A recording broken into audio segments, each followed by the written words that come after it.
Okay, what's happening now? Okay, that didn't work yet again. I tried always to get this stupid editing thing to work.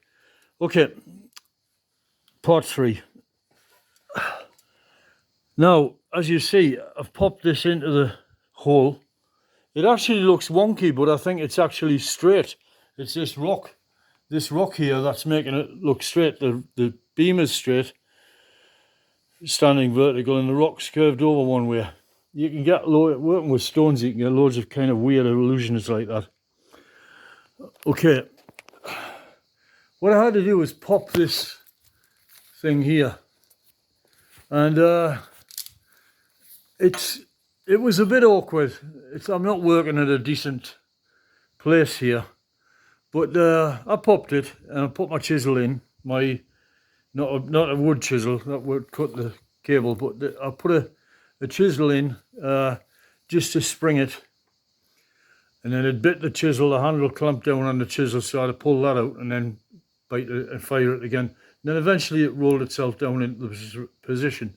As it did so, it chewed on a bit of mud there, pulled down a little bit of a tiny mudslide into itself, and consequently I think it's slightly out of true, but that doesn't matter because next year this is all going to be chewed up when the floorboards arrive.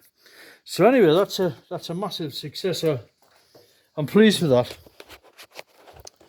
Lately I've been feeling despondent about this job because I'm not getting anywhere with anything and the heat is overwhelming. So it's just nice to give yourself little positive things. As small as that might seem, that's quite an achievement for one single human being using tools to get something so massive in a position where you want it, with such simple gadgets. Now, then, so on the issue of how I attached it to the beam, the snag is with this rope is that it tends to bite the knots together so tight that they're awful to get apart. But anyway, I'll eventually get them out. This has to be all unclipped and the entire procedure repeated over at this side. However, this is a bit different because it's not just one stone that has to come out. There's probably a line of them going back to that wall, and hopefully they're nothing special. There's not one absolute beast of a stone in the way, and it'll pop down and it will be okay as well. At this side I don't think it's going to pop down quite as far as I want it to, but that's life. When the floorboards go in, these things don't have to be absolutely perfect, because if there was like a half an inch out at one end compared to the other end, you can just take that up by putting shims in between the underneath the floorboards. What matters is that the floorboards tops themselves are level. If they're unlevel with respect to gravity, like perpendicular to make a horizontal plane, what happens with the concrete beams is not that important, because what you can do is you can just overcap the concrete beams. They're ugly anyway. I'm going to put a wooden cap over them so that people will think that there's actually a wooden beam there, but there isn't. And that's that. Okay, quickie on the roof. I've had to go on the side of the roof, and that's beautiful. It turned out great, you know, up there. But the problem is, it's a monstrous job in the stinking heat. And because I'm not getting the floorboards yet, I'm kind of doing it for nothing. What am I doing this for? The benefit of the soil in the place. So, no rush about that one.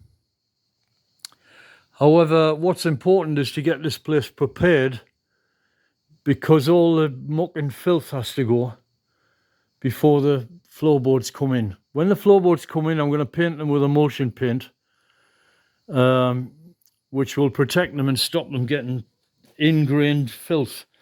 Otherwise that will get into the wood and I'll never get it out again without, you know, I'll just sand forever, and it'll be in the wood. So I've got to do a lot of chipping off here, which is probably going to be the main remaining job here. Now, I spent in the last 24 hours. I've spent a lot of time thinking about this, and I've been to a sort of hardware type sort of building things merchant kind of shop. You know, sells chainsaws and stuff, but he doesn't sell sand and cement. As I mentioned before, like in Portugal, not everybody sells all the things. You know, one guy will sell the sand and cement type things, and the other guy will sell chainsaws and God knows what else. Whereas in the UK, a lot of it tends to be under one roof. Okay, so with regard to the roof, I saw some guys putting on a steel roof on one of the houses down the road. And I kind of turned my nose up at it because I'm basically a woodworker. That goes back to being at school. We had the choice of doing wood or metal work, and we didn't get to do both. So I did the woodwork, and then I never ever got into metal work. We're now like 70 years on here, or 60 years on or so. And doing my first proper metal work, I've never welded any. I've done a little bit of gas welding.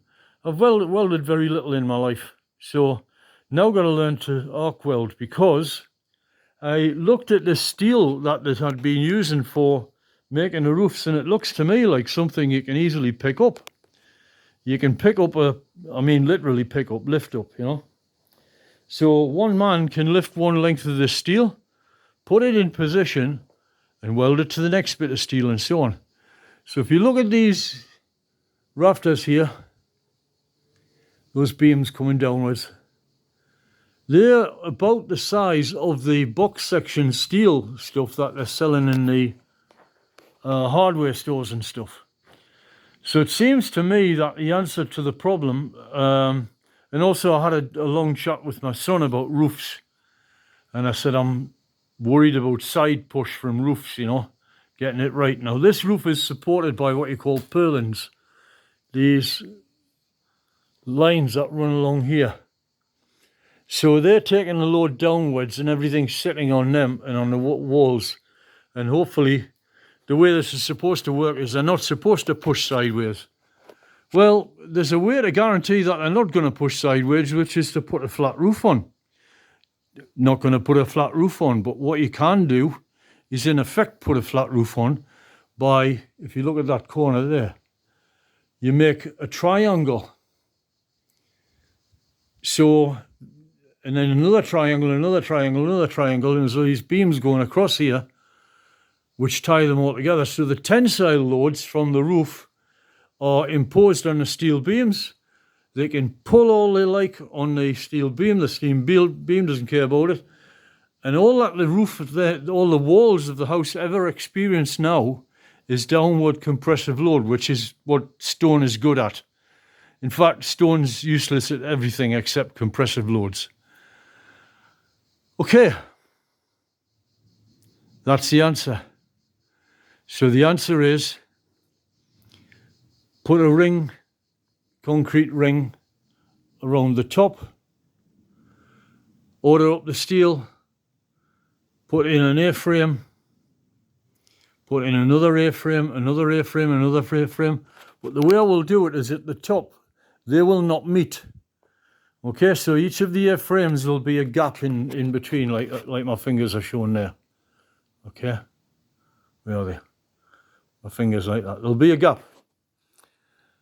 But because they're steel, they're quite stiff. They'll hold their shape generally, and they'll be okay because there's no load of tiles on them yet. And so what you do, you then take this ridge beam and just pop it into place, and then end to end, weld, all of them in place, job done. And from your first weld, the first bit that you weld in, weld there, and weld at the other end of the length of beam that you've got, and then the other guys can sort of rest against it And from those first 2 welds, the roof instantly becomes incredibly strong. And then once you've done them all, you're sorted. And now you've got an incredibly strong roof. And one of the features I've never taken on board till recently is that in Portugal, steel just doesn't really rust. It's just, this is not the UK. This is Portugal, you know. And you can make something out of steel like a car and it'll last 100 years. They say that cars in Portugal, you scrap them because you crash them. I crashed the car, so it had to go to the scrapyard. Not because it rusted or anything. So there you go. That's why you're seeing 50-year-old cars in Portugal.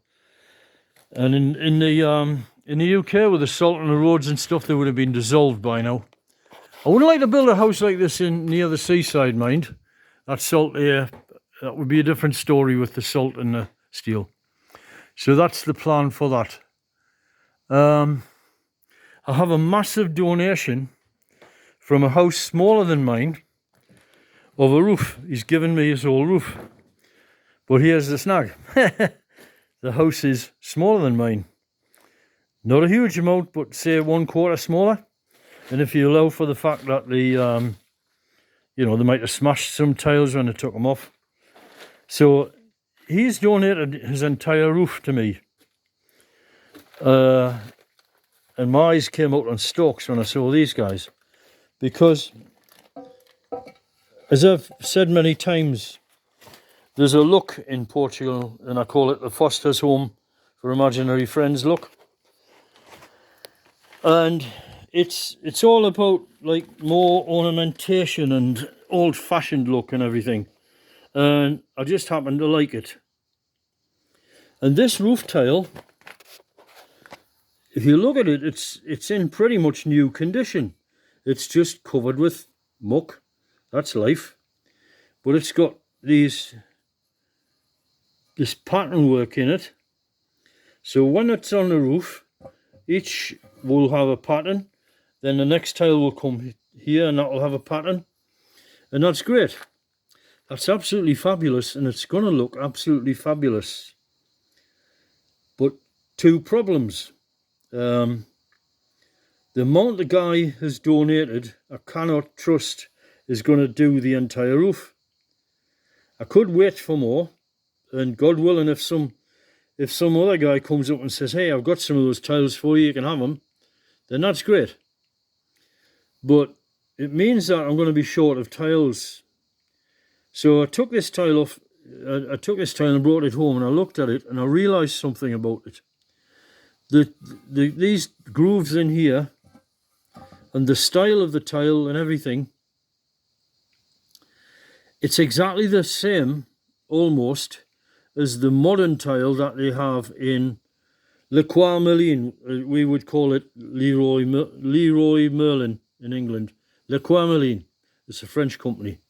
It's like a B&Q, home base and everything all in one go. Or what's it called? Something Home Depot in America. Okay, so it's almost the same except for the fact that the new one doesn't have the pattern in it.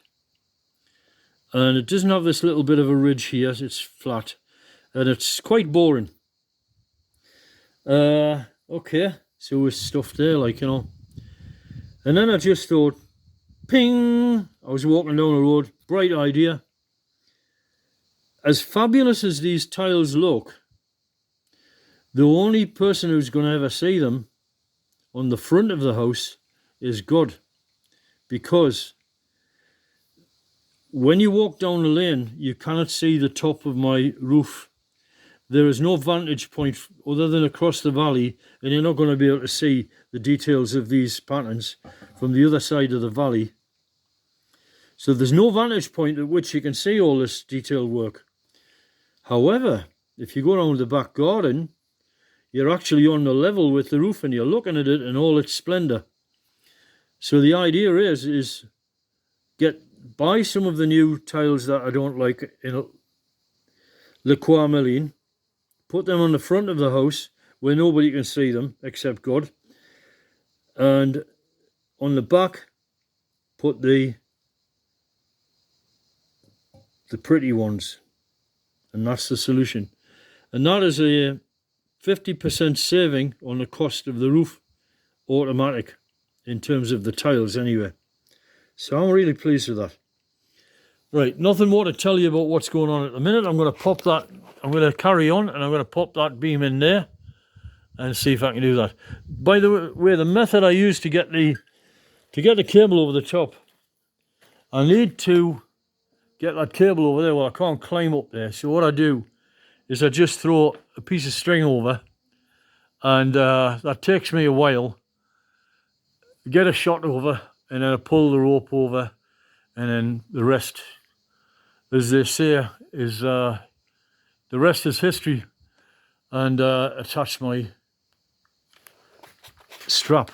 I'm really pleased with this gadget, with what it's doing.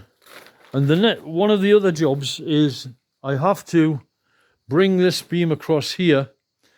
It's already located. That's perfect. And I've done the sinking business and everything all over there. So all I have to do is bring this beam across here into its location, which is difficult to see because of the light on the camera, but bring it across there. Well, I don't need to do any of the lifting stuff. All I can do is simply tie it to here and tow it across, maybe an inch or two at a time, and tow it into the hole where it's supposed to go. Job done. So, adios. Pa'alam, goodbye, and Jesus be with you.